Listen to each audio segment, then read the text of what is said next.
ხლიავის ფორმირებისას ერთ-ერთი მეთოდი ეს გახლავთ ლიდერული და მეორე არის კიდევ მრავალ ლიდერული ფორმა, რომელიც ფაქტიურად წარმოადგენს ჯამისებურ ფორმას. თავიდან ჩამოყალიბდა აქ ლიდერი, პირველ რიგში ძლიერად გაისვრა და მას ჰყავდა კონკურენტები.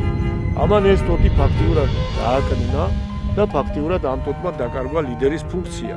ამიტომ ჩვენ ამ ეტაპზე გვიწევს ჯამისებური წესით გასვლა. ჩვენ აქ უამრავი ტოტი გვაქვს ისეთი, რომელიც აუცილებლად მოსაცილებელია. ეს ორი პარალელური ტოტი ერთმანეთთან მოდის წინააღმდეგობაში. ეს მომავალში გამოიწვევს სცენარის ჩახშირებას და განათების პირობების გაუარესებას. ამიტომ ამ შემთხვევაშიც აუცილებელი არის, რომ ერთ-ერთი მათგანი მოვაცილოთ და პირველ რიგში უნდა მოვაცილოთ შიგნით მიმავალი ტოტი, ხოლო მეორე ტოტი კი დავამოკლოთ. ანალოგიურად ვამოკლეთ მის დაქვემდებარებაში არსებულ ქვემოთ არსებულ ტოტს.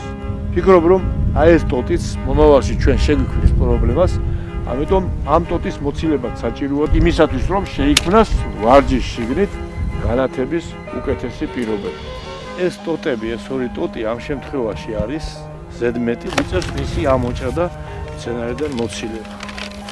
აი ეს სანაყოფე სხეულები კი უნდა დავტოვოთ და ფაქტიურად მომავალ წელსაც გამოვიყენოთ იმისათვის, რომ მოსავალი მოქცეს. როგორც ხედავთ, იმის გამო რომ გასულ წელს სცენარი იყო ძლიერად გასრული, შიგნით იყო განვითარებული უამრავი ზედმეტი ტოტი, რაც ბუნებრივია იწვევდა ვარჯიშის ჩახშირებას.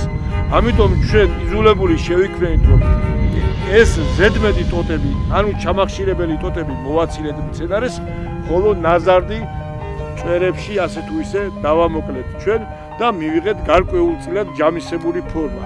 ეხლა აქ უშუალოდ აი ამ სანაყოფე ორგანოებზე განვითარებული ნაყოფებს ყველა მხრიდან მიუდგება მზის სინათლე, ანუ ფოტოსინთეზი ასე თუ ისე უკეთესად წარიმართება, რაც გარანტი იქნება იმისათვის, რომ ჩვენ აქ მივიღოთ უკვე ხარისხიანი მოსავალი.